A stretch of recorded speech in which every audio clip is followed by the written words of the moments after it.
Game Savvy Late Night. Welcome in once again. We're having a lot of fun with this. We return back to our comic roots. And when I do that, kind of do it in a major way. This gentleman right here, it's pretty popular. If you think you haven't seen him, I would beg to differ. You probably watch NBC. You probably like Last Comic Standing. It was very successful. And part of the reason, guys like this. But he has an illustrious career, though. You may not know. Underground in a sense. If it was hip-hop, he was that thirsty Clubber Lang type guy. I think he's still that. That's why he joins us. But his name is none other than Mr. RoyWoodJr. Sir, thank you very much. Fight like Clubber Lang a little bit. Man, that's what you do on the stage, brother. You come out of there fighting, man. I mean, talk to me about your role. Some people around the area who may think they do not know your career. Please enlighten them. You know what, man? Comedy is comedy. You know, I think funny is funny. And everybody thinks they know somebody. You know, I've done a lot of the shows, but at the end of the day, I've been blessed enough to be able to eat kind of on the black side and the white side of the lines. You know, for every Def Jam I've done a Letterman or a Conan for every BET that I've done.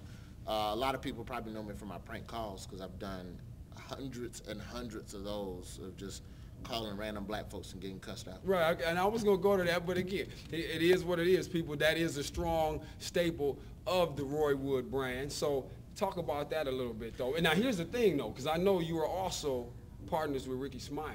Yeah. And he, too, is a prank call artist. So who is the original? I'm thinking you're the original artist, though. Who is the guy? Nah, man. That's Ricky Smiley, 100%. Okay. The way it started, Rick and I are both from Birmingham. Okay. And Ricky was on the morning show in Birmingham, and then he blew up. He started hosting Comic View at the time, and his career went.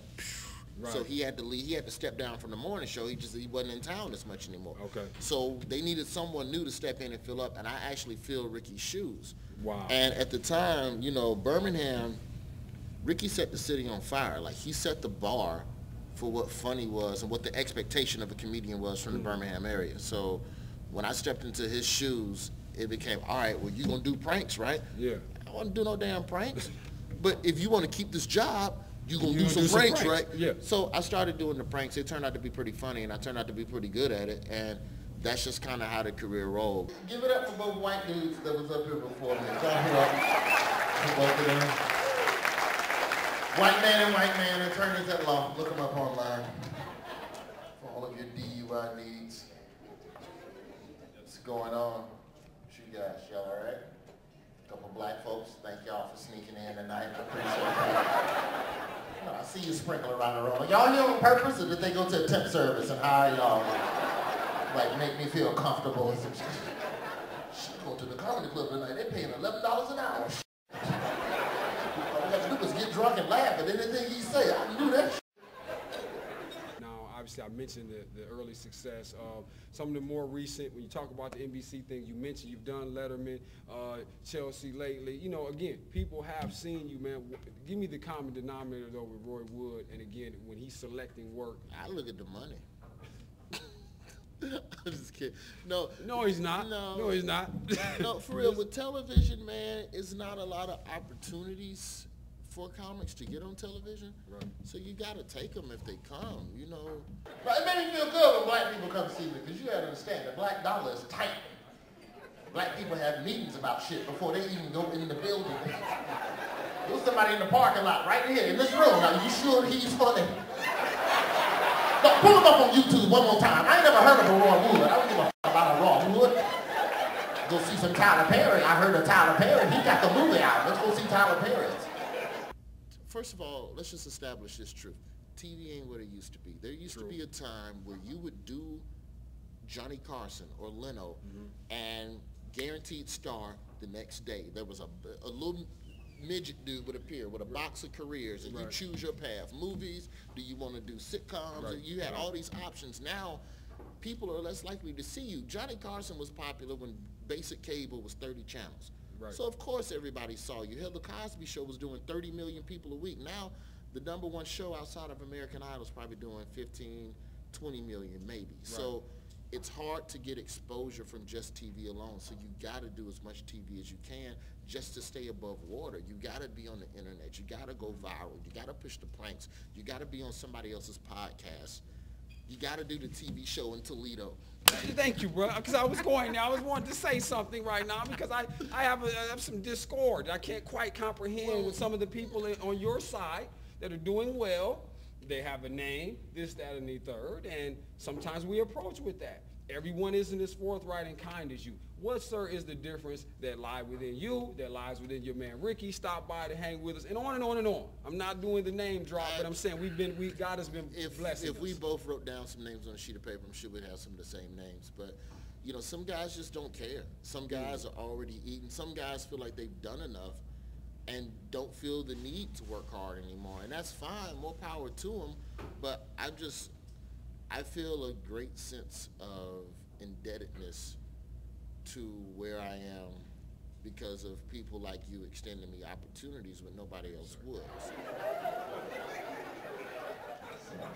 Whatever. Thank you for coming. Kicking back with my vodka tonight. Trying to find me a new liquor, man. I've been drinking whiskey for years, and I've finally quit. Like, you ever have your favorite alcohol start betraying you?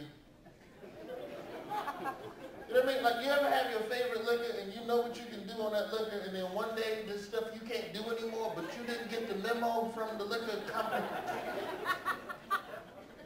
Whiskey had me doing some shit I didn't even know that I was... You ever wake up in the middle of a DUI checkpoint? Let me just ask you that first. Just me, I'm the only person ever had that happen. I'm for real, and I wasn't driving. Let me add that first. I wasn't the driver. My homeboy was driving, but we get pulled over. He's sober. We get pulled over to a DUI checkpoint, and like,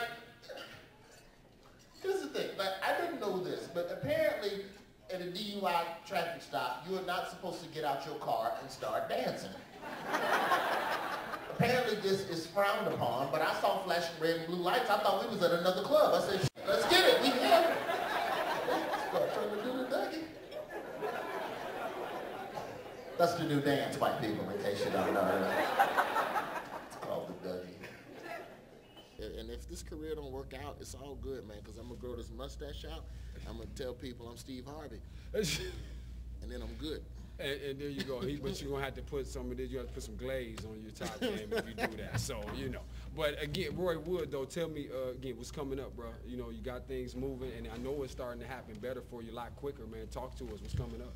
Right now, for the rest of this year, I mean, coming up now in the next couple of months, right now I'm the host of my own morning show in Birmingham, the RoyWoodJr show. So I would love to follow Ricky's footsteps, Steve Harvey's footsteps, and push that towards syndication at some point. But I've been pushing the show real hard. They can find show clips of that online at RoyWoodJr.com.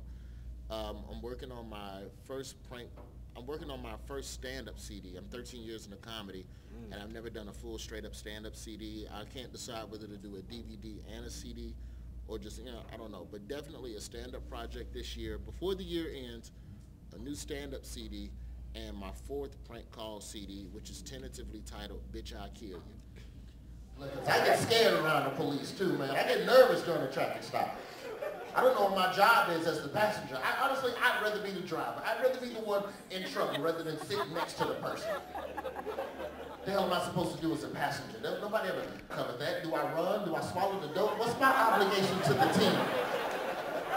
I mean, for real, because McGruff the crime dog never covered that. That was never a topic in none of the McGruff coloring books as a kid. You remember McGruff? You remember that stupid dog? He gave them tips. Don't talk to strangers. Don't eat candy from strangers. Bitch, I'm 32. What do I do with half a pound of weed that ain't mine, McGruff?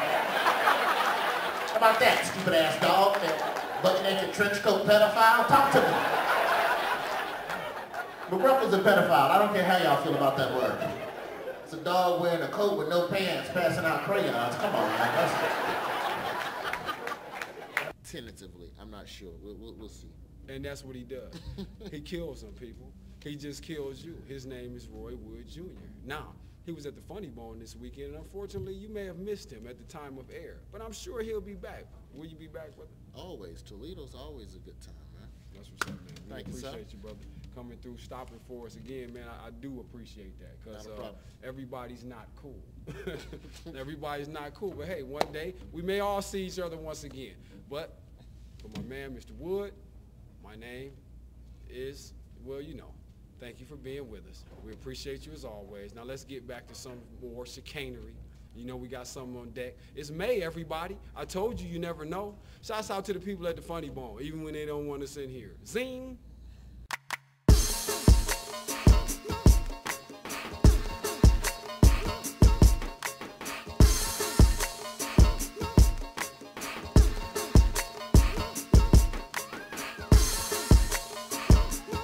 Game Savvy Late Night, brought to you in part by